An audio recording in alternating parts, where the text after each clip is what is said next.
La Guadeloupe gardera durablement les traces de ce cyclone qui est réputé le plus important depuis une quinzaine d'années. L'économie locale est déjà fragile, elle repose essentiellement sur l'aide de la métropole et de la communauté européenne.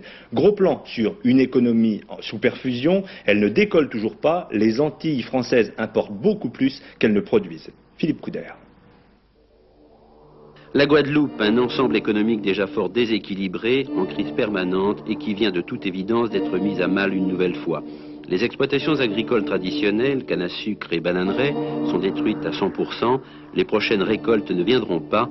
Il en sera de même pour la production d'ananas. L'industrie de transformation de ces productions agricoles devra faire relâche. Pour les salariés, cela se traduira par du chômage. Par contre, les activités de pêche et d'aquaculture, la transformation du bois, devraient pouvoir reprendre assez rapidement. Conséquences beaucoup plus difficiles à envisager dans les activités de transformation, essentiellement générées par des entreprises de petite et de moyenne dimension. La grande faiblesse du tissu économique guadeloupéen, c'est l'absence d'industrie véritable que l'artisanat, en revanche assez développé, ne parvient pas à compenser. Troisième secteur, le secteur tertiaire dans lequel les activités de distribution et le tourisme se taillent la part du lion, un ensemble conférant à l'île une apparence de développement. De conception récente, les infrastructures touristiques semblent avoir tenu le coup. Reste à savoir si les touristes métropolitains et américains honoreront cette année leurs réservations. Il faut le souhaiter car depuis une dizaine d'années, le tourisme est devenu en quelque sorte le poumon de la Guadeloupe.